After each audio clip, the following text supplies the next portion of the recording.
the word live. Okay.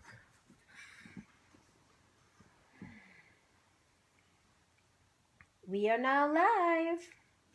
Right on. Greetings, Facebook Live family. Greetings. And we got Instagram, right? Yes. What's happening? We got Key Youngblood in there on Facebook Live. What's going on, Key? Hey, Key. Yeah, we're going to give our folks some time to come on in. It's True Love Movement Tuesdays. Y'all know what it is. Every Tuesday at 9 p.m. Central Standard Time. Right here on, they say, the Book of Face. On the True Love Movement page and on the True Love Movement Instagram. We bring you True Love Movement Tuesdays, family. We ain't gonna keep y'all too long. We ain't gonna keep y'all long. We've been doing 2-hour shows for maybe the last 5 or 6 weeks, Mama Fire. Yeah, we're close to it, yeah. Close. Yeah, it's really been. Close to it on the 2 hours, because I know some of them was like, maybe an hour and a half, but yeah, close to it. Close to it. But this isn't the True Love Movement hour, for sure.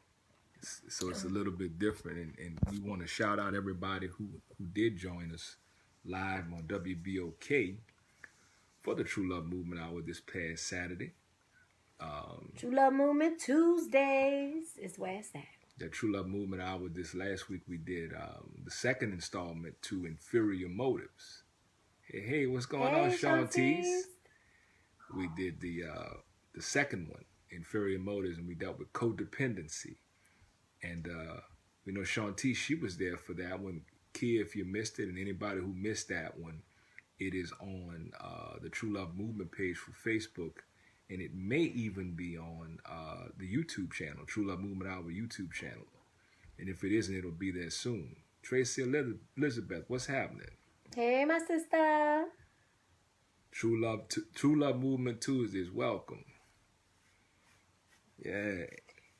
Yeah, as you see, we have our robes on. Said it King, what's happening, man? He's over there in the True Love Movement page. She said we look so beautiful. We are lounging today. We are relaxing. Yeah. That was the only way I was going to get to True Love Movement Tuesdays, is if I had, if I could just chill a little. Right. Yeah, we in the bed, like many of you all are. It is near our bedtime. Isn't it? Normally? Yes. It is near our bedtime. We go real hard and we sleep hard. We Yes. sleep good. Yeah. And it's kind of chilly out there tonight, too. Yeah, well. A little breezy. It is fall. It is fall. I think fall has fallen on New Orleans for sure. Definitely. And Tracy says self-care. That's right, my sister. Yeah. It's important to kind of do what you got to do for yourself, definitely. Right on. Right on. With no guilt. So we just invited you all into the bed this evening. Yeah. Because that's where it's at. You do some good work in the bed, too. If you're purposeful and deliberate. Definitely. Ain't it right, Mama Fire? Definitely magic happens here. This is where the magic happens, family. Yeah.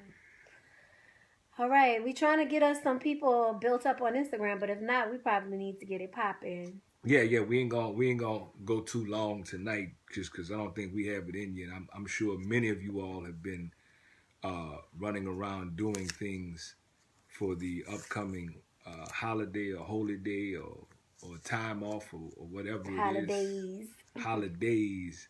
Yeah, that was a good show too. Remember that? Wake Up from the Holidays. That aired. Holidays. That aired in 2013. In 2013. We've been doing it that long. Yeah, that was on the day after Black Friday.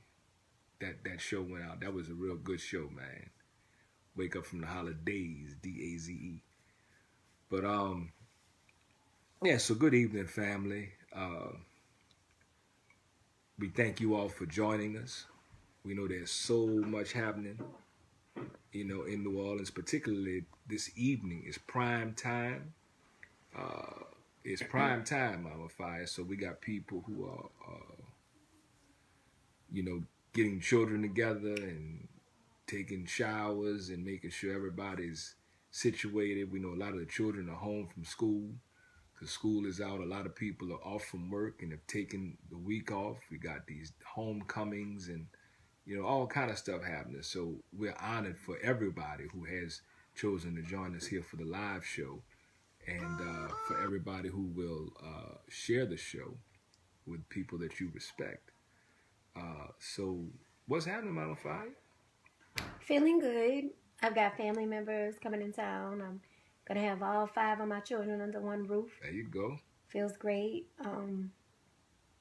I would like to, before we even get started, to let people know about a concert that is happening that I will be performing at, that I would really love people to come to if they're available. Right. I've been doing this album in like a residency at the Embassy Studios, and there's a culminating concert that is on Saturday, and it's free. It's a free, no it's cover. It's a free concert, and I just would really like some support. I'd like people to come through and kind of show up for me. I don't ask that. It's Saturday, and the doors open at 7:30. The concert starts at 8:30 sharp. That's right. So I'm going to be passing around flyers. If you'd like a flyer, or if you'd like a poster, if you want one in your space, just let me know. We have that. That's this Saturday. We're going to drop it in the comments section too. Yeah. So I never asked. Thank you, Tracy. Yeah. I never asked specifically for people to come to anything, but this is special to me. I'm having a really I've had a really great time.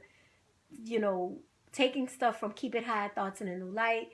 It's like taking my favorite pieces, or taking the most poignant pieces that are songs or rhymes or whatever, and put them on an album to teach. It's on Port Street. We're gonna drop 2120. We're gonna drop the flyer in 2120 Port Street. Mm-hmm. Thank you, Tracy. We know Tracy's gonna support, huh? Yeah, thank you, and I appreciate that. I really do. Her taking the time, because I know it's not easy to make sure she gets out. But I'm asking my sisters just to show up. I'm asking brothers if they're interested. Thank you, Tracy. We love you, girl. Right on. But yeah, I mean, it's gonna be great. I think not only to see me, but just see what I've been doing and where I've been going for the last 2 months, and to see all the other people that are part of the residency. Everybody's so different, and you got singers, you got rappers, you got trap rappers, and I'm just excited to display it.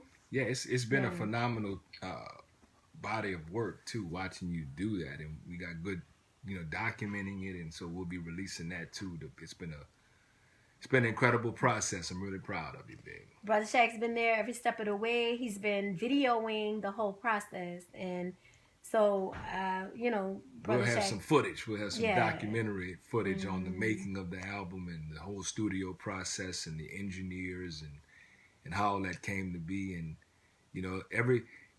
this is the second studio album that you've done, and not everyone knows. Not all of our True Love Movement viewers know that you're an MC, Mama Fire. No, it's true. I think a lot of people don't know, because I think we've done a great job of branding True Love Movement as a counseling organization, to the point where people don't know that actually the art is kind of always been the backbone of True Love Movement. That's right. It's always been like the poetry in Runaway Girl, the songs and all of that has always been a part of the messaging. In True Love Movement's mission, we talk about the creation of creative arts and media to uplift and empower Black people specifically. Right. And so that is a part of our mission. Yes. And so I don't want to forget that, That's right.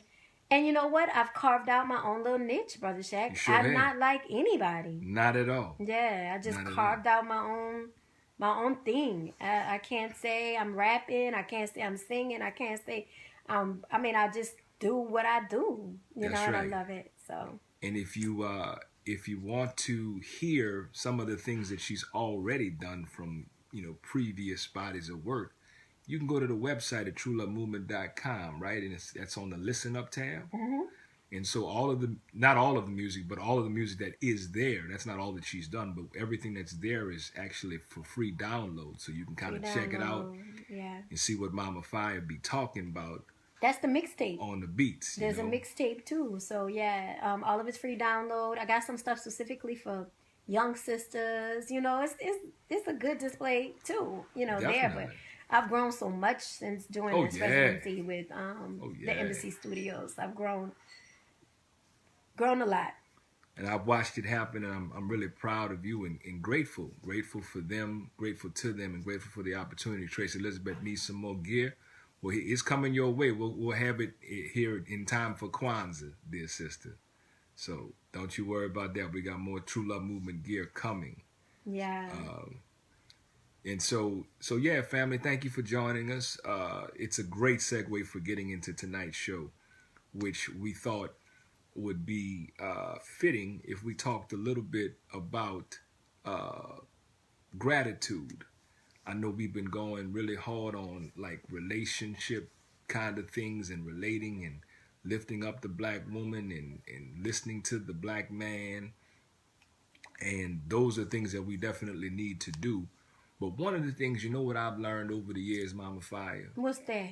That as much as we would like to divorce ourselves from the American traditions and the holidays and all of these things, they seem to catch up with us. That you know, even though we may not be active participants in it, so many of our people are participating. So much of our families are. There are family gatherings. You know, there are all these kinds of things happening. Like I said, opening up, people are off from work, people are out of school, people are traveling to be, you know, with loved ones, and the traditions of things of time gone by. And, you know, I even had young people talk to me about, they were, you know, the new young people, Mama Fire, who are woke. They're woke now. And they were like, you know, well, what you do, Brother Shaq, for Thanksgiving? Because, you know, when you conscious, you know, I know conscious people don't celebrate that because, you know, the Pilgrims really did the native people dirty. And, you know, and I was like, well, I hear you. But I asked them, I said, listen, man, you're right. But many times these people, these so-called woke people, are the only people like that in their families. You know what I'm saying? And so when they have a family gathering, you know, and how as people come together, you know, it's kind of like you're the weirdo. You know, I don't know if I'm talking to anybody, but for many of the people that we know that are our peers, and you know, and even us too, like there's not everybody doesn't look at it that way. And so I told him, I said, look, man, there's no point in disrupting and upsetting your family and family traditions. I mean, look, go over there, eat whatever you eat. You know, a lot of folks don't eat meat anymore, and we know the turkey is the centerpiece of the meal. You know, don't eat that. Go over there, eat some vegetables, or bring your own dish and introduce people to. Or you can fast. Or you could definitely fast. You know what I'm saying? But you still fellowship, though. Right. Well, that's what I'm talking about, the fellowshipping aspect. And so, you know, like I'm saying, Mama Fire, the whole idea about giving thanks and Thanksgiving and being happy and grateful, you know, I really, that is a theme. That is a real theme. And there ain't no way in the world, because people are so into that right now that there's no point in trying to take our people away from that. You know, people are trying to get off from work early. People are planning on calling into work already, Mama Fire. Mm-hmm. We know that if you just go into the grocery store for something regular, it's going to be crowds of people. You know, people are going to be posting all the food they're eating on social media. And not us, but all you woke conscious people, you know, weren't always this way. And you remember growing up, you know, what was Thanksgiving was whose favorite holiday for you, Mama Fire? My daddy. Your daddy, right? Yeah. Who's an ancestor. And so my dad, it wasn't so much, I mean, we would give thanks and everything, but he would just have all of his children home. Right. Under one roof. He would cook. He loved to cook. Mm-hmm. And so, you know, it just was his favorite in that way. And so now he's an ancestor, and now it's up to me. You know, I'm the one who helped him in the kitchen. Right. I'm the one who knows his recipes. I'm the one who knows, you know, just how, you know, the mode in which he cooked and That's right. brought love and stuff into the house. And so it's not that I celebrate Thanksgiving, but I do host family time, what we call Grampsgiving. You Right. know, we Right. don't, my dad's name for my you know, my children called him Gramps. Right. And so we've named it Grampsgiving, and it's just so happened to be on the same day as Thanksgiving, where my sister can get off work, and you know, my son can travel home, and so I don't ever feel bad about that, Brother Shay. Right. And Because it's, you know, it's about family, it's about meeting and getting together. I do not celebrate any holidays. Right. You know, this is not about celebrating with the pilgrims and, you know, and feasting, and a lot of time it's about gluttony as well. Like, that's another thing. Eating like a pig, you know what I'm Right. saying? And so, you know, making the choice to make more healthier dishes. Right. Making the choice to, we have a little talent show. You know, Mm-hmm. every year we have a talent show. I mean, it's just sweet. Or just eating in accordance to whatever your diet is. I mean, Yeah. that is just another day. Really. You know. It's just another day that I decide to spend with my family. Right. Who, you know, I don't get a chance to be with my family all the time because we're spread out Right. in different states. And so it's, you know, and I don't feel bad about it. We don't break the Definitely. bank. You know, I think, you know, when holidays come, people just spend money like crazy. And, you know, it's not a time for that. It really isn't. It's never time for that type of No, it's consumerism not. because all the money we spending, we're not even spending it usually with our own people. We're just Right. trying to buy a lot of shit and have a whole lot of shit.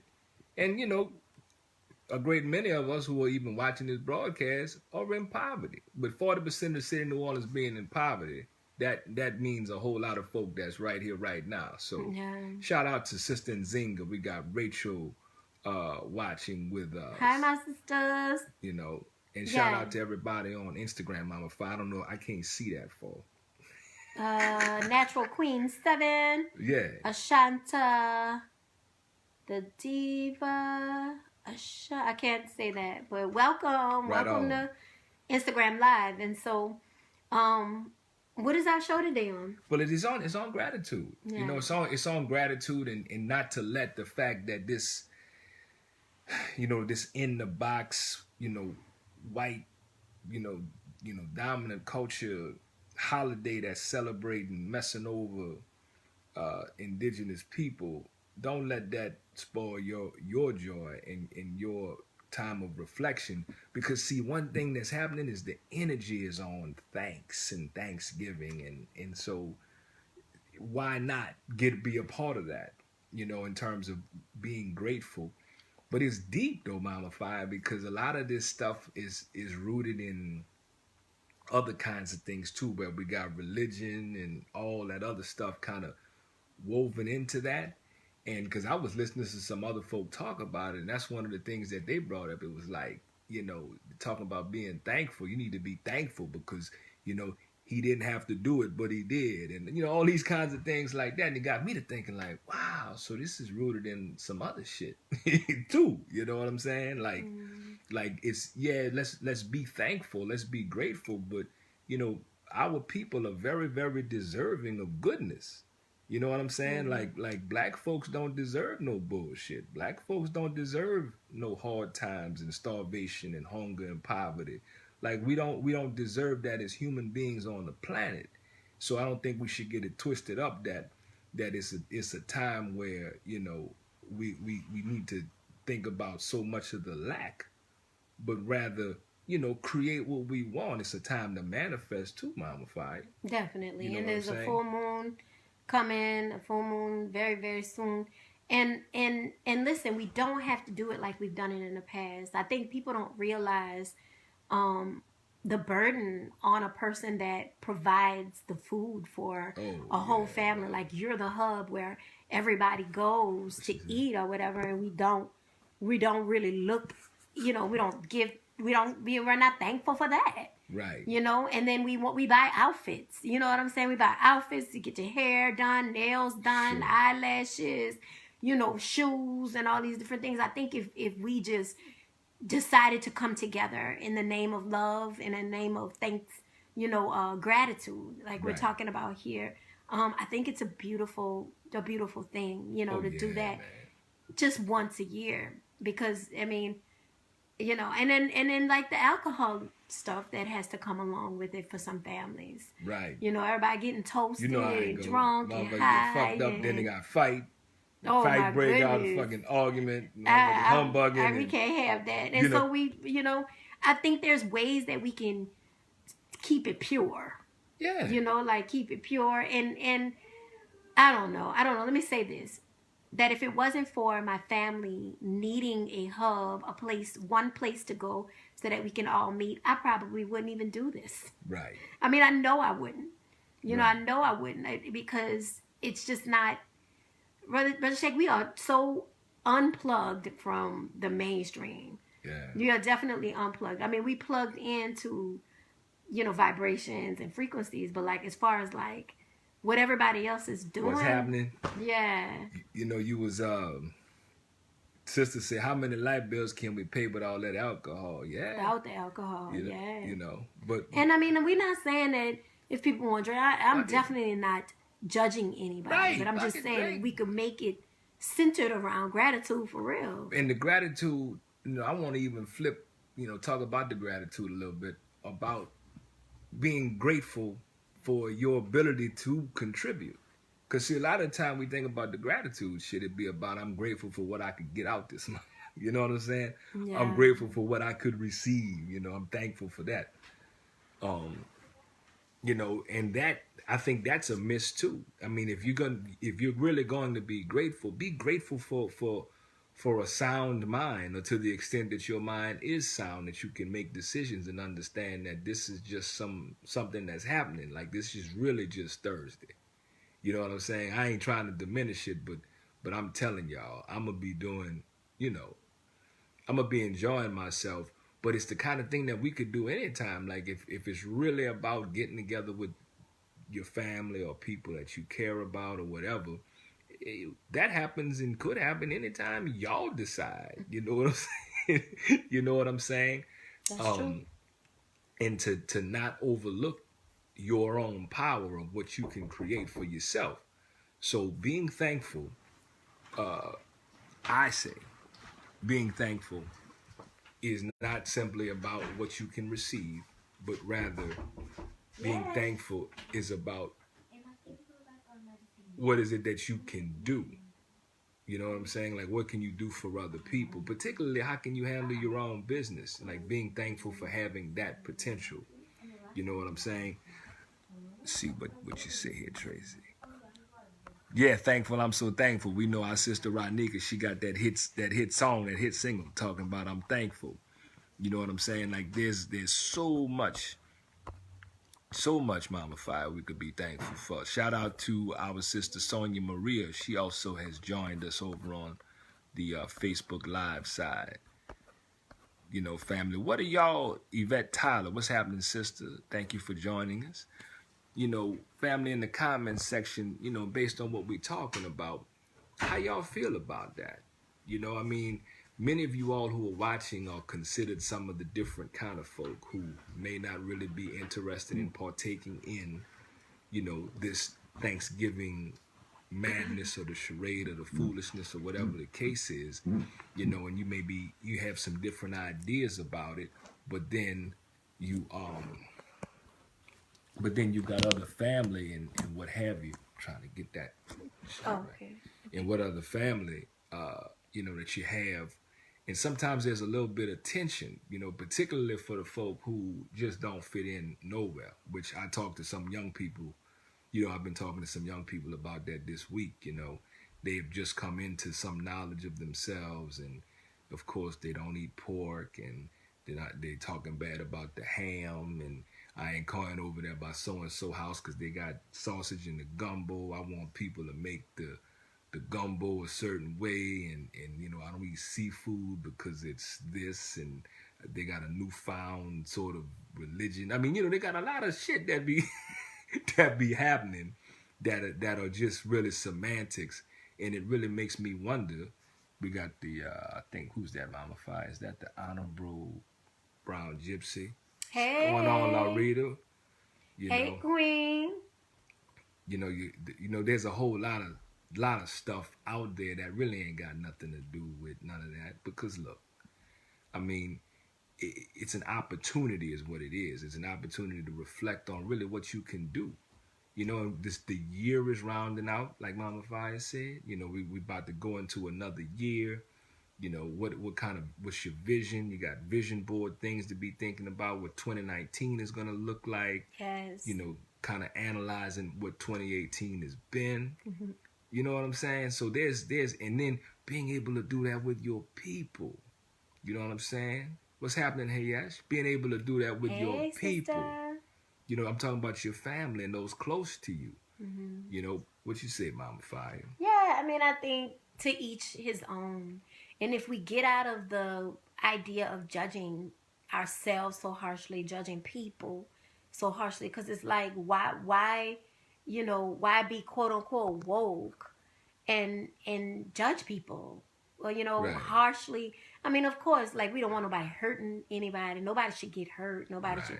But at the end of the day, if you want to gather, I think the truth of the matter is we all need to know the story of Thanksgiving, and we all need to know that Thanksgiving is not our holiday at all. That's right. But we can't, I don't know. It's maybe people say it's hypocritical to be able to, meet with your family but I don't know.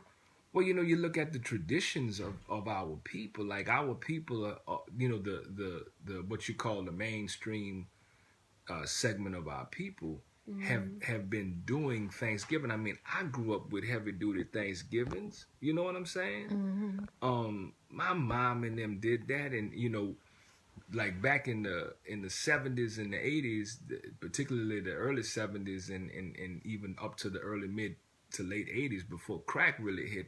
New Orleans was a black middle class kind of mecca. You know what I'm saying? So Thanksgiving, middle class.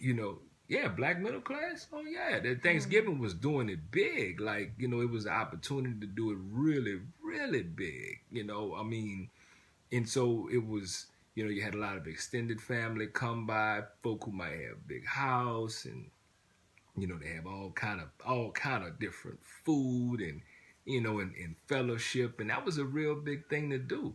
So I'm saying that just as far back as the 70s, and we can definitely go back further, but the Thanksgiving tradition was rooted real heavy in the black community. You know what I'm saying? Even throughout civil rights and black power movements and all those kinds of things. So now that we're really looking at history, like you're talking about, and understanding the truth about what happened for Thanksgiving and what really was being celebrated, and black folks saying, man, I don't want no part of that shit. Like, I ain't lifting that up. That's foul, So it's a massacre. It was a massacre, and so now it's like, so what do we do? Because the rest of your family, they gonna be celebrating, and a whole lot of folk that got all these convictions about shit, they're gonna get them a plate from somewhere. You understand? So even though they might not do it at their house, they're gonna go over there and they're gonna get a plate and a drink and something else.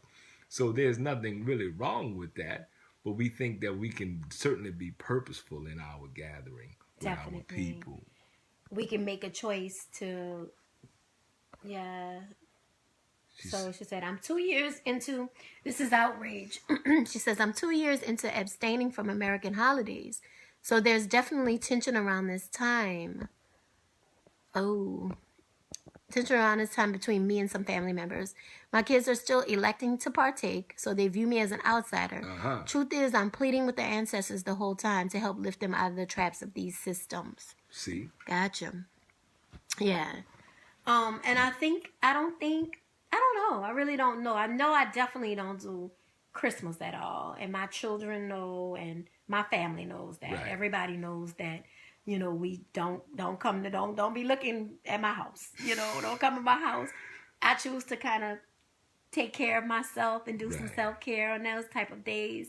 My children do partake with their father's side of the family, and wherever they are. But you know, we always end up having a really good day, just Always. a relaxing day, and everything. But as far as Gramps-giving, which I call it, it's something that is a tradition in my family that my father started and that I choose to continue with my family. We don't do anything related to and maybe we should like pour libations maybe to our Native American ancestors, our brothers and sisters, you know. I don't know. I have a tension with it. I do. Just like outrage, I could care less, except for I'm the one that I'm the house that people come to. Right. And this is it. If I see my sister once or twice a year, I only see her once or twice a year, and she comes for Thanksgiving because she has that day off. Right. You know, my children come. I have all of them, and it still feels good. It still feels like a family event, you know. Right. And listen, I'm the home that people come to that don't have any place to go. Right. You know, I think about my cousin. You know, she said, you know, she usually goes to Atlanta, but she had to work. She used to go to Atlanta with her family, but had to work. And she said, what are y'all doing for Thanksgiving? I said, oh, you can come over. She was so excited about coming over. It's like, you know, and then what do we do for my people who don't have any place to go? Right. Yeah. Because the whole idea about not having any place to go, that's what we opened up kind of with that it's more struggle to try to shut it down because everything else is closed. You know what I'm saying? So like people, their jobs are closed, you know, stores are closed. So the way the holidays are set up, it's gonna make you stop. It make you stop. Like don't matter what you normally do, these holidays will disrupt that, whether you partake in them or not. So at some point you have to make a choice. You can be mad about that, or you can enjoy whatever celebration is there, Mama Fire. You know what I mean? To the extent that, you know, it doesn't disagree with you. Right. See, like us, like, you know, we don't have no TV. And so, you know, we never had no TV. And so if I happen to be by your house or somewhere you at and they got a TV, it be capturing me. I ain't gonna lie. I be looking at it like, you know, like I'm from outer space because I don't see it. and of course I see all of the crazy shit that jump right out at me that people be looking at all the time, because when you look at something, you're desensitized to it. But I'll be sitting there just kind of mesmerized by the TV because it ain't something I normally do. I don't cuss nobody out and tell them they ain't shit because they got a TV.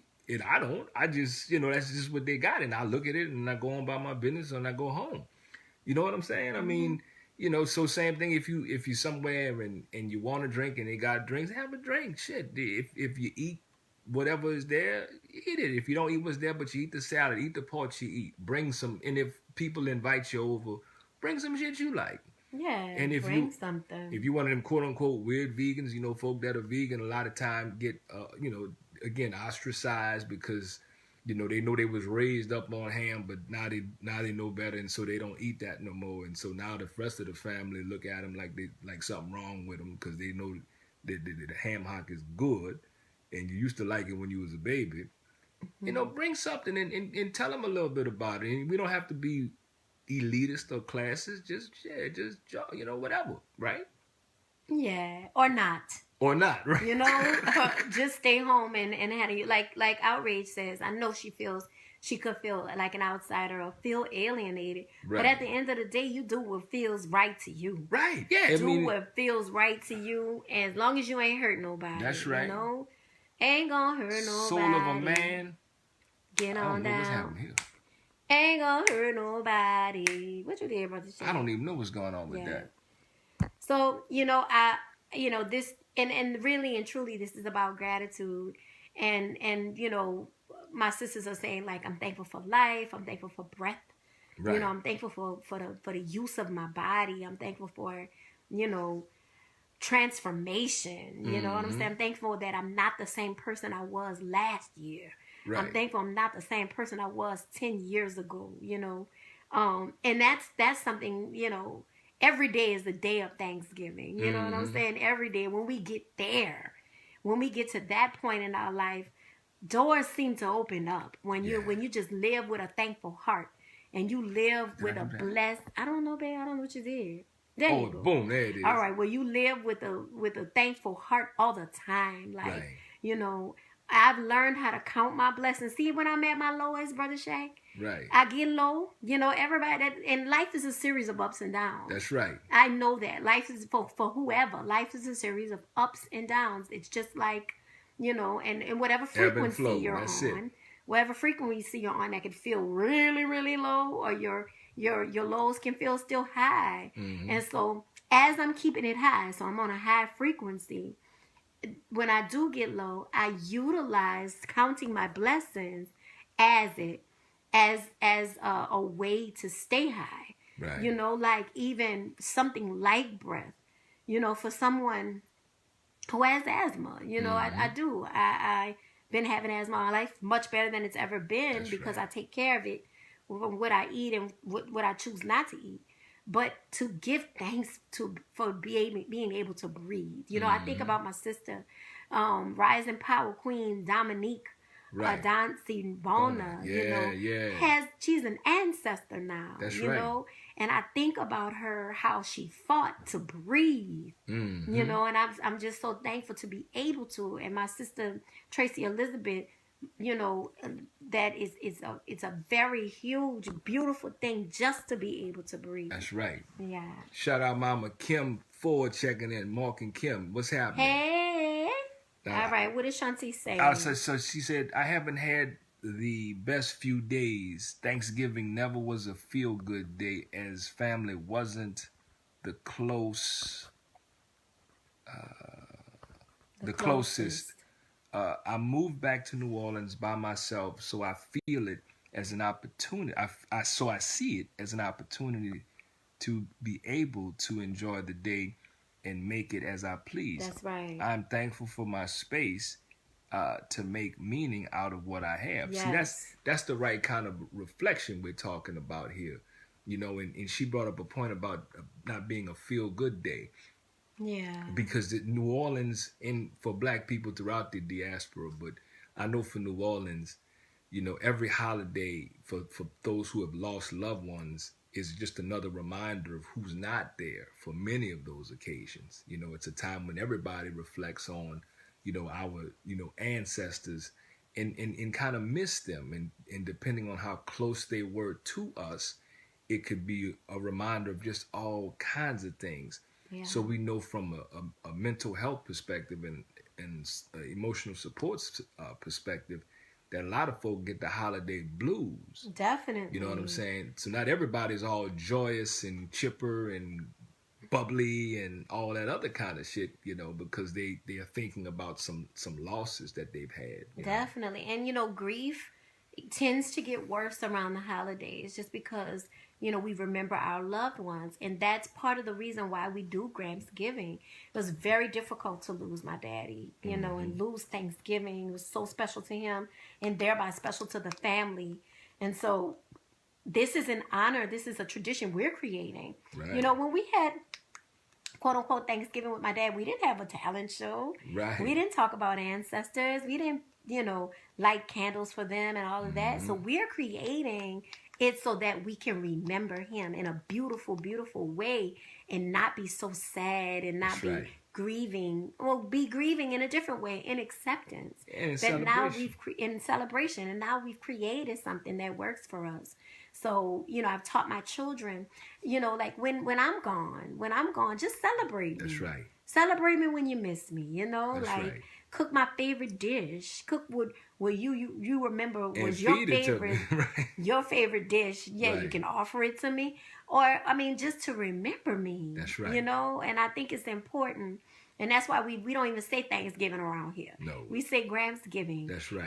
And Gramsgiving meaning he's still an ancestor. He's still watching. He's still there. And he can still give and open doors and protect and all of that because we're clear about our ancestors. So shout out to the brother Brian Curry for joining us over there in the Facebook Live thing. Yeah. And while we're talking about brothers too, I'm thankful that a great many more black men are really coming forward and asking for support to work through a lot of trauma.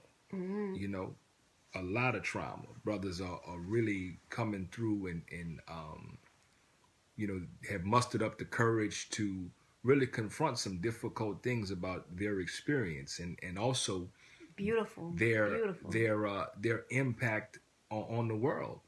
I mean, it's really refreshing and a joy, Mama Fi, to see, grown men, grown ass men, as well as young dudes too. Just like, man, I don't want to be like it was with my dad. I don't want that. Like, I had a young brother talk about that, how he came to live with his daddy. They had never lived together before, and he now remembers how his daddy he didn't understand that who his grandfather was, because his daddy used to always call him by his first name. When he was a little boy, he just didn't even understand the relationship. You know what I'm saying? And so he said, man, I made this move, this conscious decision. And the brother's just like 22 years old. But to connect with his daddy and work through a lot of different kind of things, you know what I'm saying? Because he realizes that the time is now, and that, we always talk about, you just finished talking about your daddy and ancestors. It's something I think about on a daily basis, about the kind of ancestor, we're making ourselves into being right now. Because everybody watching the broadcast, everybody on here, right, is going to die. We know that. Everybody is. Not a one of us is going to get out of this thing alive. And so, and even for some, it may be today, or it may be soon, or it may be tomorrow. We just don't know. And there's no reason to fear that. The gratitude comes in having the opportunity to affect your legacy in such a way that you can do and say things that you're willing to live and die with. You know what I mean? To live with that kind of intention. And we possess that power. So we can create whatever we want. That's the beautiful part. And I'm thankful that so many brothers are embracing that. And they're embracing their power and cultivating themselves in such a way where they're leaving powerful, powerful legacies, for having been here, for their descendants, and really thinking about descendants. You know what I'm saying? Like, what will they say about me? Because, like I say, one day, whatever you're doing today, somebody going to talk about it, one day. So make it a good conversation, Thankful for the opportunity to do that. But, let me say this. I'm so thankful for Brother Shaq, because he's really putting it out there for our brothers to say it's okay to say they're sad, say they're overwhelmed, say they need help. Yeah. It's okay for our brothers to say, they can do things better. That the ego can move out of the way for spirit to emerge and give us the confidence. Right. Ego and confidence are two different things. That's right. And so to give us the confidence to say, I can do this. I can do this work. This work is hard. And shout out to the brothers that are actually doing the work. That's right. Because there's a lot of sisters who are bold and courageous and are doing this work.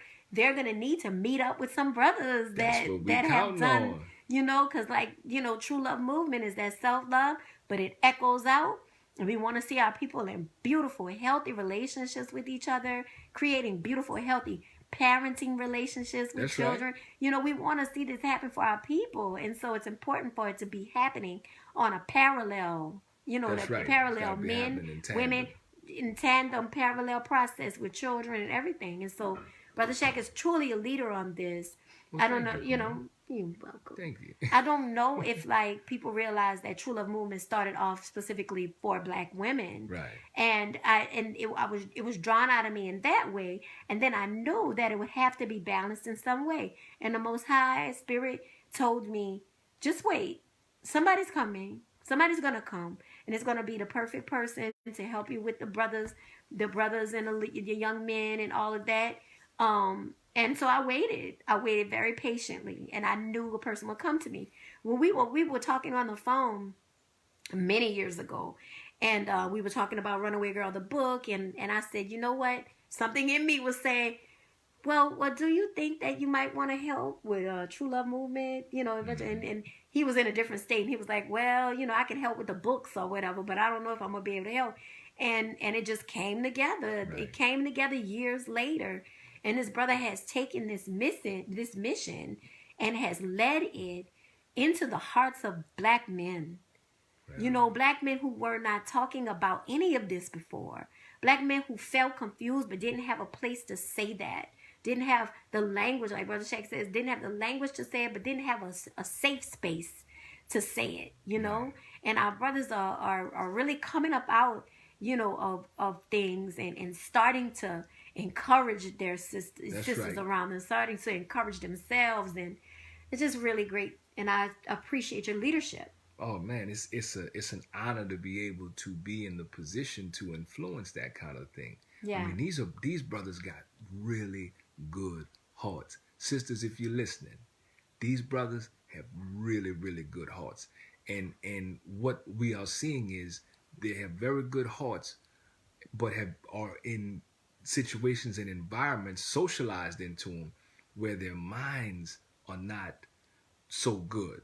You know, a brother was saying today who we were working together. He had done some time, and he was saying, you know, this is so real and this is so right on. He said, but my mama, you know, she really did the best she could for us. Yeah. She would tell us to go, you know, share and be good kind of boys, and but then we get out in the street, and you know, people taking our shit, and so we can't let that happen. So it's like it's not really real. We got to be certain kind of people out there in the street.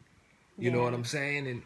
And so I'm confused. And so it's like I really wanted to be that kind of person, but I got in that kind of situation where, you know, because if you're giving and you're free hearted out there, people say you're soft and then they fuck over you. And you know, he said I couldn't live like that. And he was just talking about how ultimately that's what got him locked up, and then, you know, and then trying to come home and reacclimate himself to society. And he when he went in, he was struggling and having to deal with all of these feelings and emotions that he's never had language for, never been able to express. The kind of things that when you see, you know, when you're in jail, man, you got to make decisions like that, you know, and then being out here and trying to, you know, have an analysis on things and weigh them out and take your time. You say, man, it's just really, really been rough, you know. And then the brother also has a child on the way, and he's trying to get employment. And I'm just saying, this brother's heart is so good, but he's definitely afraid of going back to jail. He's definitely afraid of making a mistake, you know, even though he served his time. And he sounds like so many of the brothers, the young brothers in particular, that I'm listening to. You know what I'm saying? But these brothers are still very, very open to and they're warriors. You know, they really, really, really want to do this thing right. They want to make it right with their mama and they you know, the women in their lives and even the brothers in their lives, and they want peace and all these kinds of things. So I'm just saying, sisters, I know it don't always look like it, and I know there are many other kinds of different kinds of situations out there, but there is a growing number of black men who are really focused on improving themselves, and I'm thankful for that. And they also really, you know, some of the things we talk about is making sure that black women feel safe around you. Yes. That black women feel safe That's and protected, major. and that you are not a predator, doing no harm, and you are not trying to violate or abuse the sister yourself, and then you won't allow it to happen in your presence. You know what I'm saying? That's right. That's part of the growth that's happening, and these brothers are very, very receptive to that. And they say, shit, man, ain't nobody never talked to me about no shit like that. You know, nobody. So it's not that they knew and just chose not to do. They didn't even think this way. You know, so I'm thankful for that, and thankful for being able to see that kind of growth in real time, you know, up close with a front row seat. Yeah. You know? Yeah. I read something on and this is an aside though, but I read something on one of them social medias when somebody said something about, you know, people call women gold diggers, but they are, you know, men who also, you know, take from women. You know, I think about men who lay up on women. Definitely. And I know that's not where we are right now, and it's not what we're talking about, but it just had me thinking, you know, about how we demonize, you know, women who going out and trying to get what's theirs, or going out and doing some transaction. But I think about the men, you know, men that do the same, you know, and there's no name for them. So, but yeah, that's not what we're talking about right now. But it's already, yes, Sister Shanti said she read it too. But it's all rooted in poverty, and that's rooted in this racist construct. See, that's why we you know, we talk about it, and it gets back to that because we understand we're at war, and this is very, very real. See, if we weren't so lackful, everything wouldn't be so transactional. You know what I'm saying? But because we don't understand why we're lackful, we just we everything is pathologized, but instead of us looking at how or why we're in this condition, we're blaming the people in the condition because we don't have any kind of analysis about what's going on. And that ain't our fault either, because the way this oppression is set up, your ass ain't supposed to have no time to sit here and ponder just what's going on. Yeah. You know what I'm saying? So our people get caught up into that, and our people, judge and finger point and talk bad about those others of our people who are engaged in some of this shit because they don't know no better. You know what I'm saying? Because some shit happened to them.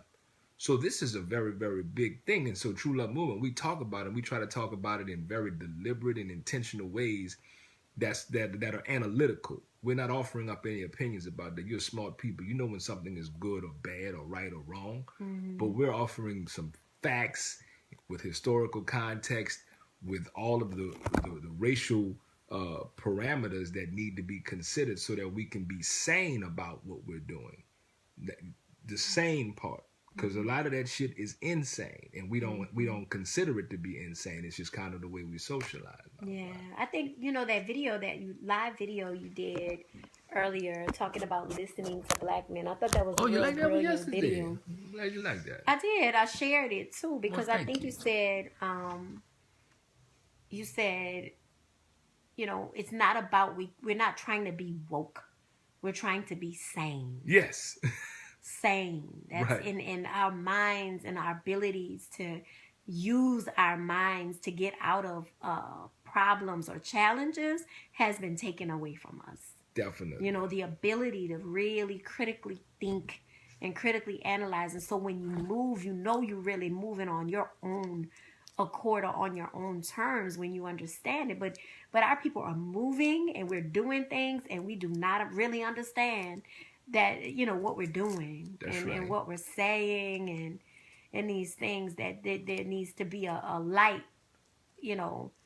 open. It's more than just woke. It's remembering. It's remembering. Yeah. And I mean, that's for all of our people. Everybody watch. Shout out, we got Charlita there with us too. Ha! Like she said, back to Amos Wilson with the unquestioned insanity of the imperialist process. Correct. Like if you really want to get down to someone who can articulate the insanity that we talk about and you don't want to listen to us, watch Brother Amos Wilson. He has a very, very practical way of talking about these kinds of things. Our scholarship, our black scholars have been looking at these things for a very long time. Now, not too long. I mean, we got to keep that's why the history is important, because we were on the plantation for damn near a century, 90 years more than we've been off it. So there's not really been a lot of time since we were simply off the physical plantation. There's been no intervention in what has happened to us on the plantation. So we are just now coming. It has taken 400 years since being, kidnapped for us to get around to being able to kind of just look at what has happened. We're not even poised to really know how yet to deal with it and to have common language about it and a consensus about, what to do. We're not even at that point yet. I know we want it to happen immediately, but we're not even there yet. So this is a process, and that it is something we'll have to be patient with and also gentle on ourselves and each other. Mm-hmm. And the reason I'm bringing that up, Mama Fi, is because that's where the insanity comes in. The insanity part is we'll understand or think we understand the plight of our people, intellectually. And then we'll say, well, yeah, you just got to do that. And, you just got to do better. And we say that, but with no real explanation on what better really is, how you came to be like this. There's a whole lot in there besides just, we got to do better. The logical, rational mind said, we got to get out of this shit.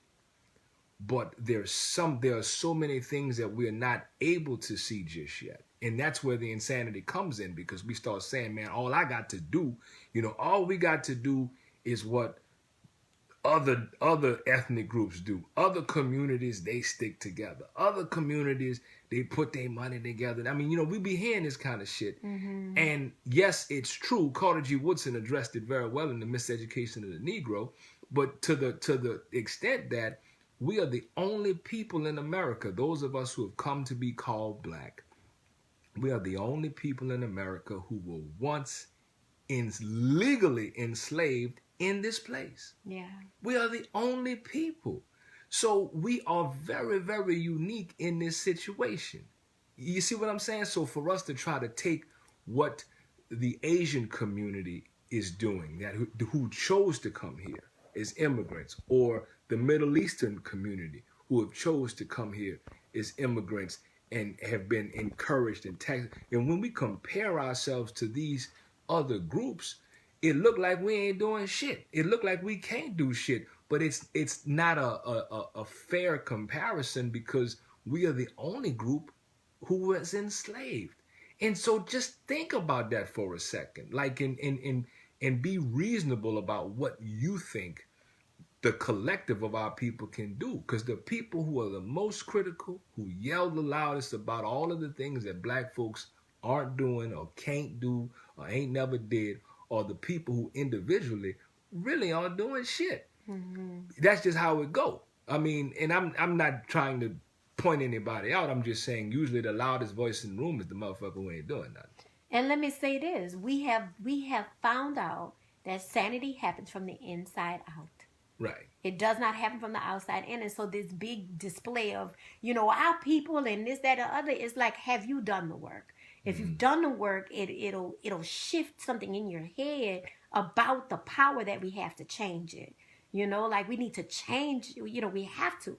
It's like you be on a mission once Right.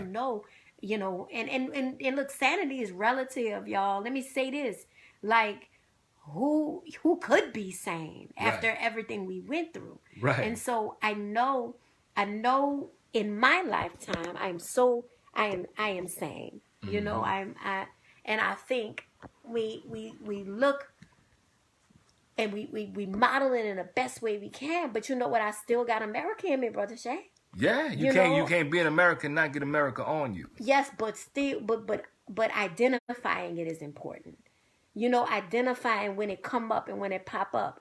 That's why it's important for me to pull back from systems. You know, right. Like, because I can't be involved. You know, I can't really be involved because it messes with your head. You know what I'm saying? Like TV messes with your head big time. Like you become a part of the fabric of America. You know what I'm saying? Like there are millions of people watching this very show together, right? And agreeing that it's funny, and agreeing that, you know, and we absorbing the propaganda, right. And we're learning from it and all these things. So it helps me to divest, you know, from certain systems.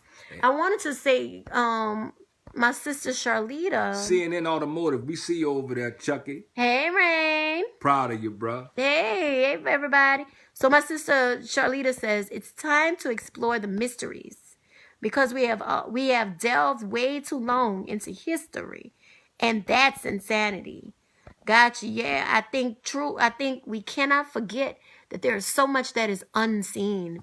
Right. You know, we stay on the scene so much that we don't realize what's unseen. That's right. And we don't realize how we have the power to create something that isn't there. Right? So we balance, True Love Movement balances it. Brother Shaq's the historian, I'm the futurist, and think about what we're doing to create something different for us right now, for this very moment. Like we have this moment to make a choice on how we're going to think about breathing, how we're going to think about being, and how we're going to think about what's going to happen to us individually and as a people. That's right. You know, there's a lot of power in that, in your thinking. And so my sister Outrage says, other ethnicities succeed here because there's a pre-existing consumerist population, primarily composed of our people. That condition is alone insanity. That's right. Yes. That's right. You know, she brought up a great point. Again, I wanted to shout out my cousin, 89 SSP. Shout out Chucky to CNN Automotive. Congratulations, brother, for opening up your shop. If you're watching us and you're having anything happening with your car, bring it to CNN Automotive. Check them out. I think they got a Facebook page. You can trust them. You can definitely trust them. And if you're not sure what's going on with your car, bring it over there anyway for something preventative. But the brothers are brilliant, and here are black men in the city of New Orleans where black men are 44% unemployed. These brothers have opened up their own business, like so many other brothers are not being codependent and hoping somebody else will provide them with work, but rather they are creating for themselves. And all it really requires is for us to support the work that they're doing. You know what I'm saying? And so as the sister was talking about that pre-existing consumerism market that is comprised of our people, listen, I told a young brother today that, because we were talking about prison, because the two brothers we were working today, they had been locked up and they were young. They were just, the oldest was just 23 years old.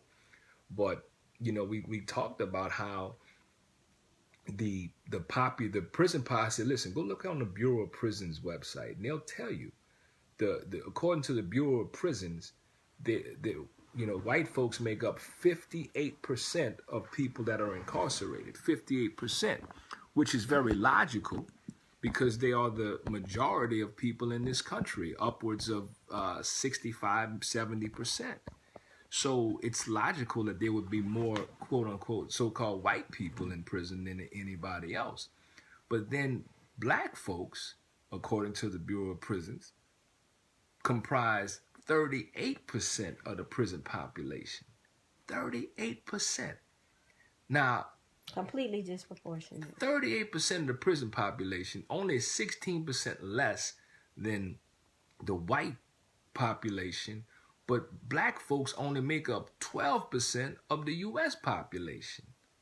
This is now, everything I just said was not something that Brother Shaq came up with. You can Google it. Look on the Bureau of Prisons. Look on World Census information. Look at the Census Bureau. I mean, this shit is there, and understand now. I'm not hitting you over the head with some statistics and some data, talking about, see, you don't know what I know, so y'all need to get it together. That's what we be fucking up. That's what Charlita's talking about the debating. This isn't about I know some shit that you don't know, so you a stupid motherfucker. That's not what this is. This is saying, if you will look at the information that is available to you, you can analyze it and ask the right questions just to yourself. Statistically, it would seem that black people are just inherently more criminal to the degree that they're 38% of the prison population, but only 12% of the U.S. population. If you look at that, you can see something else has happened, and so that there is a legacy in America of controlling the movement of black bodies. That's the idea. Black bodies are supposed to be under control, confined, and being used as labor to generate wealth for the people who own them. That was why Africans were kidnapped, enslaved, brought here, and made to work. This has always been about that. And so everything that has happened since that time of kidnapping in 1619 has just been another rendition of the same thing. Mm-hmm. Simply. What's going on, Kay? Shout out Mama Kay Sharif joining us. I see you, Charlita. Facts. Yes. What you say, Mama Fire? I think we can be philosophical all day. Mm-hmm. I think we know history. I think we can repeat things and we can repeat rhetoric. I think we walk it like we talk it when we actually do that. Right. When we do that. When we, knowing all we know, move in the spaces like that. Right. I think that's where the disconnect is. That's right. I think people know and they can run that shit and they know this and that. But how are they, moving and changing and how they move, right? And pulling back. I think there's a divest, a black sit, whatever we want to call it. And many people do in certain ways, Definitely. Yeah, and that's good. But I think the goals need to be completely taken care of our needs. Completely do for self. I wanted to address what Mama Charlita just said. She said regurgitation is the new knowledge. And so I want us to look at the psychology of that. What she's saying, family, is simply that many folks are just repeating some shit that they heard that maybe got some likes or some applause or whatever the case is. And they don't fully understand it, but it sounds good. And, you know, Mama Charlita, I'm going to tell you, I've been listening to a lot of that same kind of stuff really my whole life. And what I've come to conclude is that it's really about us feeling so low about ourselves and what this oppression has done to us. And, you know, it's like we kind of feel dumb, or we feel in New Orleans, like we said, we feel played for just being in this condition. And so knowing something, you know, it causes us to feel a little bit better about ourselves. Hey, man, I know, you know, I can tell you exactly how I'm getting fucked over. See, you don't even know how you're getting fucked over. I know how I'm getting fucked over. Like, we celebrate that as opposed to who's fucking over me and why am I sitting here while that's happening on my hands? You know what I'm saying? Is a much better question. Mm-hmm. And who else is getting fucked over? Like, you know, that kind of thing. But it's one of them kind of things where that's part of this sickness. That's part of what, you know, it has done to us as people, that we are celebrating just coming into the knowledge of it, that, hey, man, at least I know this that I didn't know before, and maybe you don't know it, and so maybe I can feel better than, like, I'm better than you because I know something you don't know. You know what I'm saying? That's part of it. Is still in a spirit of competition. Still in a spirit of competition. But let's really look at, if you've ever dealt with a young person that has been, you know, and young people and adults alike, that has been taught in this educational system. They teach you to digest, you know, drink something and regurgitate it up. They teach you to the test. Like, they teach you what you should know, and all you got to do is store it back up. They do not teach us how to critically think. No. You know, and we know, like, when we are with young people, we ask them questions that are open ended, and they have to answer them, and they sit like, and no, we have to teach them how it's okay, that, you know, it's all right to say what you think. You know, and they're like, well, you know, or even if you ask them to journal, if you say, okay, take out your journal and just do a free write, you know, or write whatever you want, write whatever you want to write about. What would you like? And they get upset, and they start moving around and, like, getting nervous and like, you know, what you want me to do? Just tell me what you want me to do. I'll do it. I mean, I've been in situations where people cry because they just like, I can't do it, you know. And that's the skill, or the third eye pineal, you know, connection that has been has been unplugged. And we have to plug it back so that we can even think for ourselves on our own. I mean, how many of us, y'all, we grew up, you know, listening to these things. You know, as soon as we got old enough, it was in the music. Thank goodness, if you remember true hip hop, you know, it was in the music and all of that. So I think, like Mama Charlita said, it's about transformation and manifestation. Once you got that you can change, and then you can move and create, then, you know, and that's where it's at. That's where it's at. I have proof that I have this power and this knowledge, and it only came from digging deeper into myself. That's where it really came from. It did not come from a book, y'all. I've read all the books. Books are beautiful. I wrote to. It's my own opinion. You know, I can research and be like, yeah, this happened from this time to this time. But every book is got opinion in it. It does. It has color. Well, like it has experience. It's experience. Yeah, experience. But Bob Zach, I love that brother. I love him so much because I've learned so much from him. I remember when one time he was like, when people put the books down is when they are ready. When they are ready to truly understand their purpose on this planet, when they put the books down. And that's hard for us to get, because we want to say, yeah, you know, in this book, and I read this and that. And yeah, we can expand our mind that way. But I think we can really expand when we know who we are and dig deep into individually who we are, and then understand the connection between the collective. This show is about gratitude, you Yeah. know, and I'm thankful for what you just said. What Mama Fire just described is the rehumanization work that True Love Movement does. In other words, we're clear that to do what you just talked about, you have to reconnect with your own humanity. Yes. That the other shit won't happen until that happens. And what we're saying is, as the historian here, we had to lay down parts of our humanity to survive what has happened to us for the last 400 years. We didn't have the opportunity to think about it or analyze it or anything. There was no real coping with it or getting beyond it or even really confronting it. Just hasn't even happened to us. So that important step, it hasn't happened for the masses of our people. And that's why we're able to intellectualize something that we still can't quite get ourselves out of the situation, because there's something else, which you just talked about, that which we cannot see, the unseen, the impact on the unseen. And so in finding and reclaiming your own humanity, the way that's done is by recognizing that you are lovable. Yes. You see, you have to start there. That's why the self-love work that True Love Movement teaches is not the self-love hashtags that are out there, or the superficial things, or getting your nails done, or getting a haircut, or buying new clothes. That's not at all the self-love that we're talking about.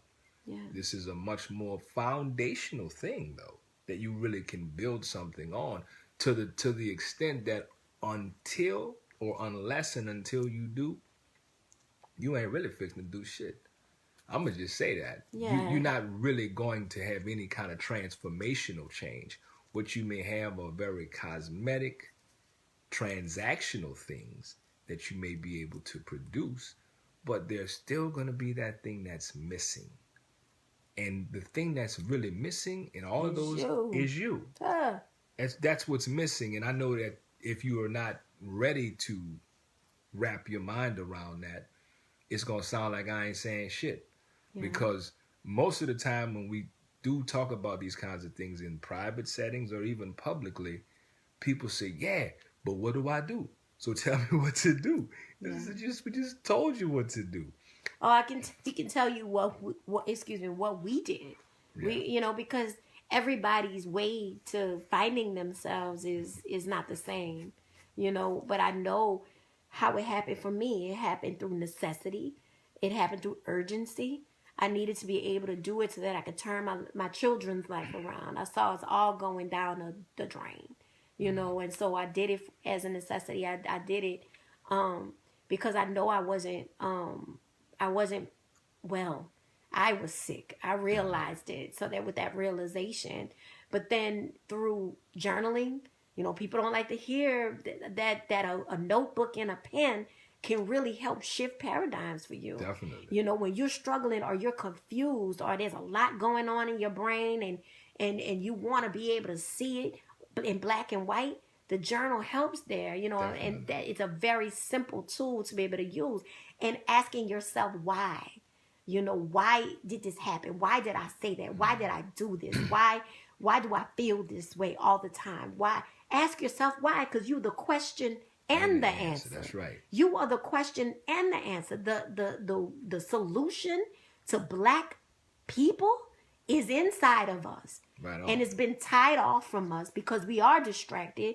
Outrage had said something about it's all distractions. We're distracted by everything and we're not looking in the mirror deeply looking in the mirror. This is a deep work, that happens and it don't stop. Like once it starts, you think, well, I'll do this for 6 weeks and I should be good. It doesn't stop. It gets deeper and deeper and deeper. My compassion for my people has really expanded. Oh, yeah. Expanded. Like I really see myself and other people and every person actually, and even beings, even dog beings, lizard beings, like it changes up. And that sounds flimsy and it sounds whatever, but it makes me connected I'm connected. That's right, as opposed to disconnected. Yeah. You know, the sister says right here, Tracy, or Charlita said, people want to, I want to go back, people always want others to tell them what to do, and that is a hot commodity. LOL, shit, pulpit pimps eat good. Yeah. Yeah, she's right, and she said, I got to read that in her voice. You dig? But I get that sentiment. We get that sentiment. And really the idea is first acknowledge that in America, where we all are, well, not everybody, I don't know, everybody who's watching may not be in America, but in America, the way we are all socialized, just know this, that as black people, as a black man and as a black woman, you did not, nor do you define yourself. That's the first thing to wrap your mind around, that you are living an existence that you did not determine. You did not create black. You didn't create this racial construct. You didn't create the class construct. You didn't create any of this. Someone else defines what a black man is and does. Someone else defines what a black woman is and does, and it ain't nobody black. That's the first thing.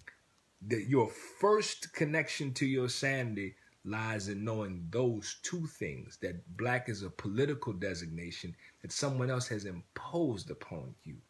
And all of the shit that goes along with it, all of the narratives, the stereotypical, somebody else made that shit up and applied it to you, and your life and lived experiences run through that filter. That's number one and two. The second thing, and you probably need to spend some time on that, just understanding that, because when I ask black men and black boys, and I've done this for many, many years, I say, hey man, what is manhood? Give me the universal understanding of manhood for black men. What is that? And I will get, for as many brothers as I ask, I will get, if I ask 20 brothers, I will get 20 different answers. And we analyze that and we talk about that and we say, well, isn't that interesting that everybody's got their own ideas about what a man is or what manhood is, but it ain't even the same idea, but we're measuring each other through this particular lens. Who gave us this definition? Who gave us these definitions? Well, if we got all this confusion about it, how are we acting it out? You know, like this is a whole list of things, and I'm just talking about on black men. You see what I'm saying? And when they tell me, well, a man is responsible, a man is a provider, he's a protector, he's this and he's that. And I said, well, brother, that's great. So that's what a man is. Now, what's a black man? Well, I don't know, but wait. I said, well, aren't you a protector and a provider? I mean, you know, bro, I do what I can. Okay, so what about, you know, all these other things? And they're like, but I ain't really doing that. So then I said, well, okay, so you're not a man. And they said, wait a minute. So then they become offended. You know, who am I to say that? But that's what I'm showing them, like, this is somebody else's idea, number one. That's right. And can you really be a man under that definition? Can you really be a man under this oppression? Like, can we be fully human beings under this oppression? I mean, the systems and institutions ain't gonna never recognize us as that. So we would have to recognize ourselves as that. That's and the right. only way we can do that is for us to become reacquainted with our humanity. Yes. To extend that to our brother and our sister, because like you say, your compassion is so large because you understand the suffering for our people. I wanted to just say what helped me, Mama Fi, because you talked about where you found it at. I just, after living an unsatisfying life, I really asked myself, man, what are you here to do? You can't be just this. You can't just be here to make money and get high and have sex and then make money. And, you know, I mean, it's got to be something else that you're here to do. You know, and so that took me on a journey within to discover who I was and what my purpose was, and then what my impact was on the world. And then it got me to thinking about, well, how different will the world be because I've lived, because I've been in it. Let me investigate and interrogate that. And that right there produced the man that's talking to you right now, who has done all of the other bullshit too. That's why I don't judge nobody. I can listen and we can talk about all that kind of shit because I understand why we do what we do. Not because we bad people. We've been socialized into that. As Outrage would say, we're conditioned into lacking identity. We're a people without a definition, a people without a land. I mean, this is really... people without a self. Without a self. The nigger was manufactured in America. There are no niggas, were no niggas in Africa. We are a creation of America. So those are fundamental things to begin to digest on your sanity journey. That if you can't sidestep that. So, Mama Sholita, people want to talk about the other shit because they haven't really got their mind around that. Because once you get your mind around that, it's like, well, shit, what do we expect? Like the sister Rachel was talking about coping. There is no coping. There never was coping. You were never supposed to be balanced. You were never supposed to reclaim your humanity because you can be controlled as long as you're not a person, right? That you don't have no self. What you see? I say, I think of coping as different, that we are products of our coping and what we've learned to do to be able to maintain and survive, and our coping is extremely unhealthy. Right. What we've learned how to do is just barely be able to make it and just barely be able to pour into this, system and be a part of this system. Right. They gave us enough rope. You know what I'm saying? Literally to hang ourselves. But something I wanted to say, and like we can make a choice to cope differently. Right. There are ways to cope, but Charlita was saying that people want to tell you, people want to know what to do, and people do tell people what to do. Right. And what do? They keep coming back. They keep coming back over and over. When you tell somebody this is in you, you have the answers, they're not going to keep coming back. Right. They're going to keep going into themselves. And that's what's so beautiful about True Love Movement. Right. We ain't about hooking people in and say, you're going to be with us forever. You're going to keep paying us and this, that, and the other. We want to, like, wake you up. Wake you up. We want to inspire you to find it within you. Yeah, and really get the sense of urgency that you have to do this work and you have to do it right now. There's a huge, I keep talking about this sense of urgency, and it's a cosmic sense of urgency that's happening as things are crumbling, crashing down cosmically, But I think we're all conditioned to have forgotten about our power. We're all conditioned to believe that we are nothing. Right.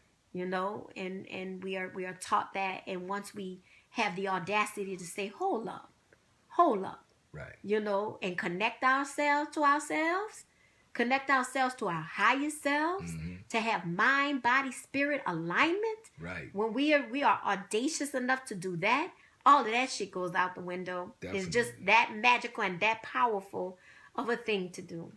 And we're only going to confront any situation, family, to the extent that we've already got a sense of our own power to be able to resolve it.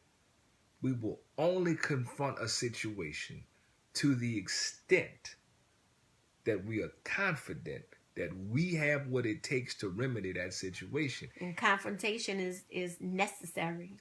And since we don't have that sense, we won't fuck with it. Since we won't fuck with it, nothing changes about it. We become frustrated. We say, I don't know what to do. Tell me what to do. You see, that's where it comes from. The idea we have already been conditioned, as everyone has said, Mama Fi. Shout out to Sister Delise. We've already been conditioned to think that we do not have the capacity to have anything other than what we've been able to do.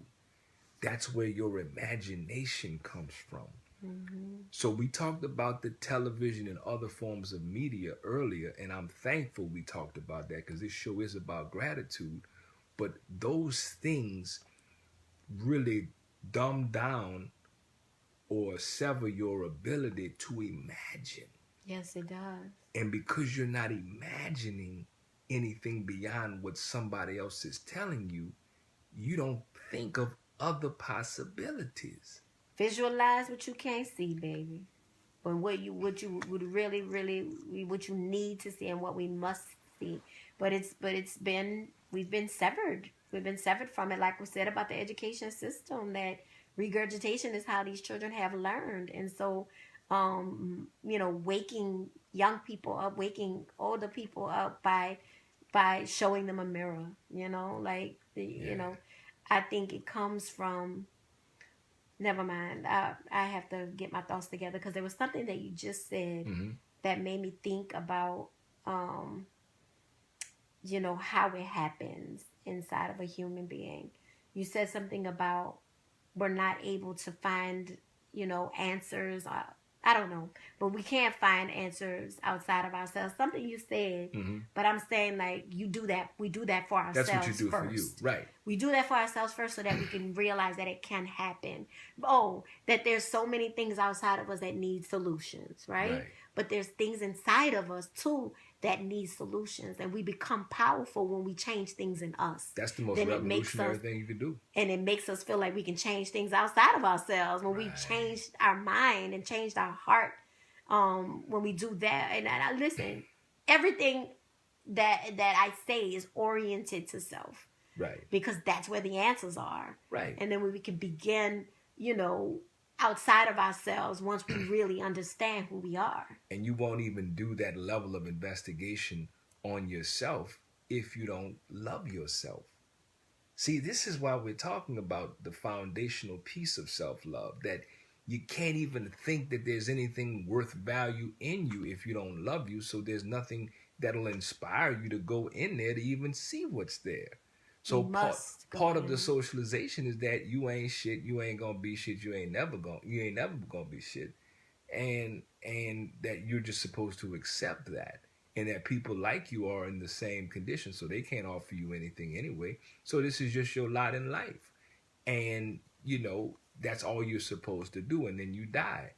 If you accept that is the truth because somebody else has defined that, not you, then what do you expect to produce? It isn't going to just fall out of the sky. You'll actually have to create it. The beautiful part is you can, but you cannot and will not do anything until you are totally clear, fully accepting, unconditionally, and loving yourself. That is the standard. Nothing else will happen before that. You can try if you want. It'll always come back to you. You end up being the common denominator. So then that's a beautiful opportunity to be thankful that you can finally confront yourself and all it is about you that caused you not to want to interrogate you. Because shit, if you don't love yourself, then why the hell would anybody else want to be bothered with you? What do you think you're going to be able to contribute to a relationship or to anybody else if you don't even love yourself? So that's where it always comes back to that. And I'm thankful, Mama Fi. I'm thankful for that very simple, not necessarily easy, but simple paradigm that a true love movement really is rooted in. Yes. It's rooted in that. So that's why we're talking about the self, and and understand this. I will interject this. And normally I'm not this way, but you see them fucking people that's telling you, oh no, that's selfish. You ain't supposed to be selfish. Those people are dangerous. They're dangerous because they're insisting that you do not get to know who you are and what your power is. And if you will not do that, that's going to keep you in a codependent relationship with people and things outside of yourself to define your reality. So therefore, you will never be in control of your life, because you will insist that, oh no, I can't be doing all that with myself. I gotta be trying to get everybody else together. And so that is a very dangerous paradigm. And it was pushed onto us for a very specific reason, and that is to keep you away from yourself. So if you want to be set apart, do that shit. If you want to be whole, get with yourself. I mean, you the only person who's been with you for every moment of your life. You know, every good thing happened to you, you were there. Every bad thing that happened, you were there. It is not at all selfish. It is responsible. It is irresponsible for you to go out there fucking with anybody else until you are completely clear about yourself. And good with you. And that's why it's important that, you know, between the ages of 21 and 28, we are doing this work. You know, I think we can, of course, plant the seed in children, but and at any time you can do this work. Yeah. But instead of looking for people to complete us, instead of looking for boyfriends and baby daddies and like husbands and babies, shit. And babies, and for men looking for women or looking for women to conquer or whatever the case may be, you know, we could be doing this work. I think, you know, if we had to break things down of how self-love should evolve or could evolve in people as we decide to teach them, as we decide to be the generation that teaches this, that 21 to 28 needs to be a real time, very intense time where we are dealing with us. And everybody knows it, that you dealing with you, I'm dealing with me. And we can, you know, we can come together around 28 years old, you know, around 28, between 28 and 30, come together and make magic and make beautiful things happen.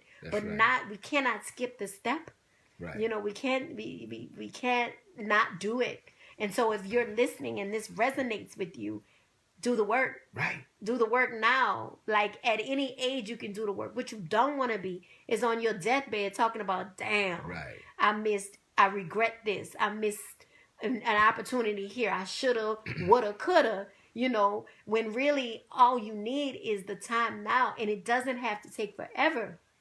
I think, you know, once it resonates with someone and they've we talked about internalized inferiority, you can also internalize beautiful things. That's right. You know, internalize beautiful messages about yourself. And once we have and absorbed it and realized it and remember it fully, you good. You off to a new level. Go. Now, go do the work and teach other people. And show them. Yeah, you can show them. Let them know. Your light will shine and show them. Yes, it's as simple as that. This is not something that has to take,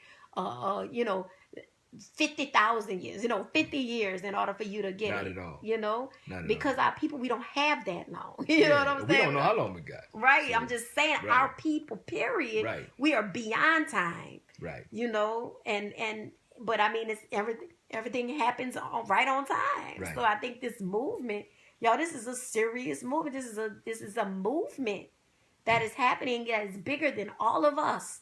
You know, when we start shining our light and unapologetically and start spreading it heavily in everything that we do, you know, people coming with us. And I'm thankful. I was listening to you talk about that, Mama Fi, and I think to give our people, you know, we give solutions. I'm thankful for being clear about the value of my individual contribution to the whole of our people. Yes. It's like, you really want to get a sense of your power? Investigate yourself, interrogate why you're here on the planet, yes, and be very clear about that and begin to move in that. That right there is going to show you exactly what your power is, yes, and what your purpose is, and why you need to be doing what you know you're here to do. It becomes glaringly obvious, and once you move into that direction, the whole universe opens up, yes, for you and to you. The universe is the big copying machine. The universe is the big mirror. It reflects back what you give it. So it is and guess what? This is something you're doing for yourself. Like, you're doing this, and in doing this, you become an asset to your own people. Yes. And no more hurting. No more hurting. What a beautiful life you're creating. Yes. On your terms, for the good of yourself and your people, by simply going inside of yourself and pulling out the truth. Yes. That's man, you talk about liberation. That's liberation. That's liberation. Can't nobody do that shit for you. You can't order it online. You can't take a pill for it. You can't take a pill for it. There's no magic wand. Ain't nobody gonna do that or can do that for you. The beautiful part is you get to do that for yourself. And once you were able to do that, you'll know the next thing to do, because it'll be right there for you. Mm-hmm. So I'm thankful for that, and I'm thankful for our people who are actively engaging in investigating who they are, why they're here, and how they're living in this time. In this time is contributing to improving the condition of the collective of our people. That's powerful. That's magical. And that's what love really is. That's the action that love is. And love is the healer. Love is the healer we all need. And when we start with real pure, true love, that doesn't have anything to do with sex, doesn't have anything to do with money, it doesn't have anything to do with gifts, it has everything to do with the purest love, and that's the one that you can identify for yourself, and it's in you. But think about it, we are forced to kind of get into these romantic relationships.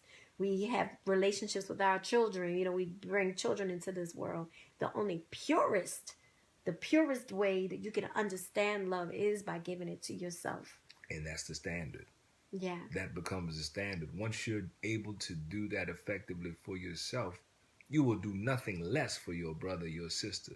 How could you? You see you in them. You recognize they are really you. That connectivity you talked about at the front of the hour when we were talking about the show being about being thankful and gratitude. That's it. So that's what we're thankful for, family. That's the gratitude we're talking about, for the clarity of mind, for the sanity, you understand, and for reconnecting with our humanity. That's a lot to be thankful for, and that's enough to do whatever you want to do, Mama. Yes. And it's been enough to change. I talked to somebody, a woman today, about spirit, because spirit is probably like the last thing, once you got the mind straight and you understand your heart. A lot of people, like we talked about before, spirit is uncovered. And so we talked about it, and she had read Runaway Girl already. I said, listen, sis, I said, you read it and you saw the play. I said, that's just real, yeah. Like, that happened to me in this lifetime. Right. And to be who I am now, and this is not me tooting my horn and saying I'm perfect or anything, but I'm so much better. You had a transformation. Oh my goodness. And to say that happened, how does that happen? How can it happen? And I'm doing so many amazing things. Opportunities just coming. Right. They just coming because I'm honoring myself. I know myself and I love myself completely. I love myself all the time. I'm always showing action. I'm loving myself. And so, it works. My life is the proof. That's right. My life is my proof. And it keeps getting better and better and better. The more I dig deeper and deeper, and the more I really analyze what it is I'm doing. Right. Because you have to disconnect from what we learned here in America. We learned that. That's a lie. Yes. You were told, and you are living off of lies after lies after lies. Where is the truth? It's in you. That's right. Gratitude to you, Mama Fire, for creating True Love Movement, for being inspired and being courageous enough to walk in your truth. And so all of this that we're talking about now is a product of you having that experience. Yes. So you see what that could do? It's endless and boundless. the fundamental work that you must do for yourself, though, family, Yes. is the love piece. But it's going to be a template and standard through which you do everything else.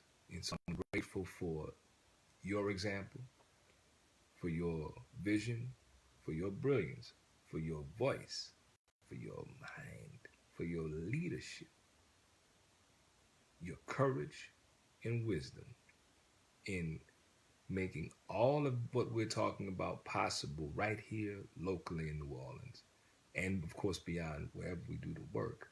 And this is life changing. It's life giving and life changing.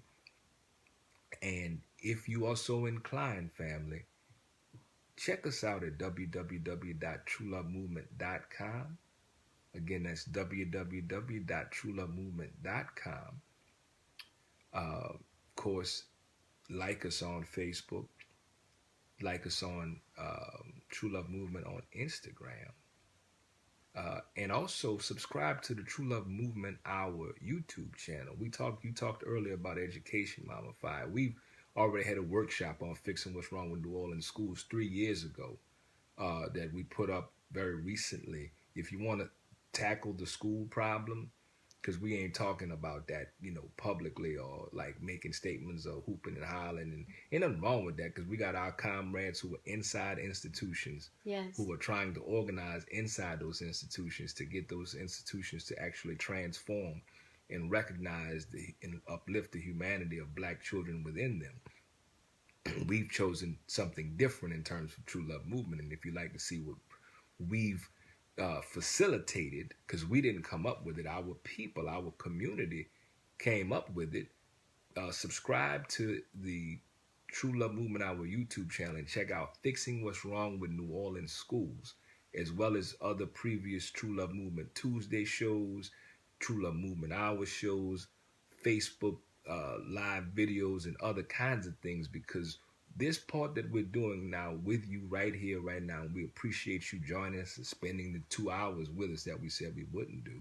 Mm-hmm. But this is just a small piece of it. This isn't even the work. This ain't even the work that we do. We're talking about the work. The actual work is not done on Facebook. It's not done on social media. That's right. You know what I'm saying? It's not done. This is not very intimately. This isn't the work. This is just a discussion about the work. Mm-hmm. And there were real people who are walking around who are improving the condition of their community.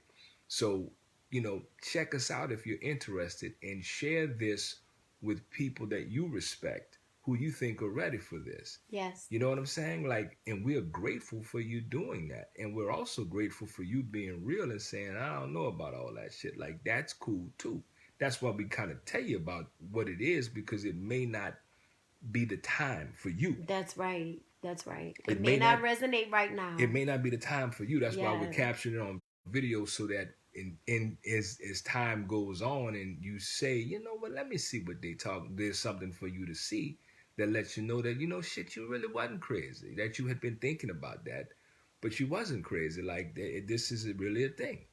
So, we appreciate that, and we are thankful, I'm thankful. We so thankful.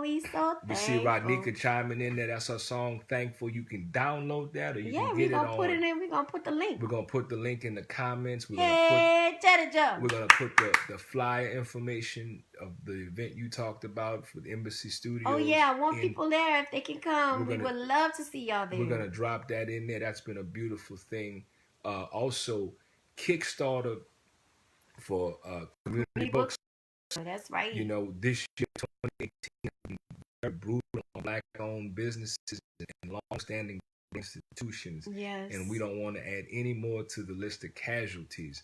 So go to the Community Book Center page and donate to the Kickstarter for Community Book Center, which is coming up on 35 years.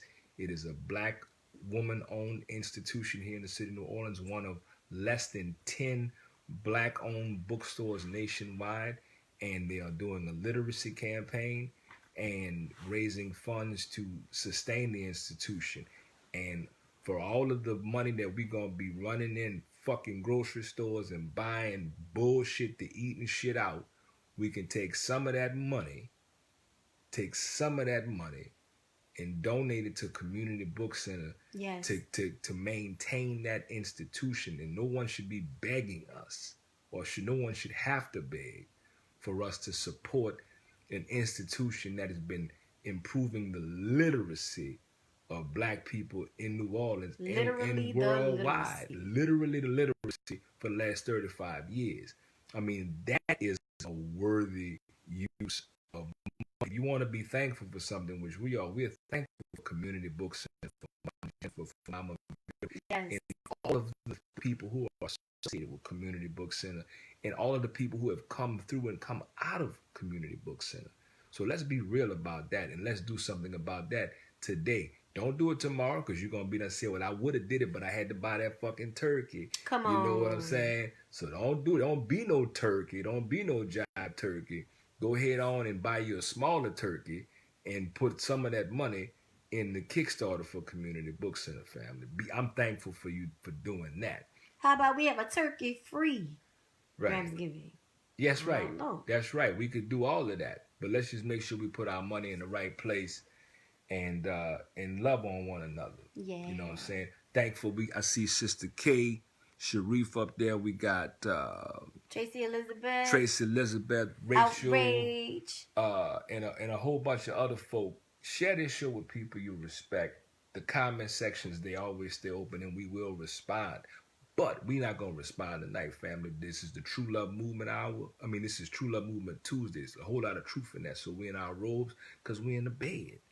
Yes. You understand? So after we sign off with you, we're gonna check in with the Sandman. Mm-hmm. So thank you. Gratitude. We love y'all. Gratitude. Listen, there'd be no True Love Movement Tuesdays if y'all didn't show up. That's right. We just being here in the bed, which ain't bad either. So we're getting ready to do that right now, family. So love on each other. Gratitude. Love on yourself. Love on yourself. Get your mind right. We need you well. Right? You know what I'm saying? And wholeness. Let me get my left fist up. Get your fist, baby. All right. Be cool.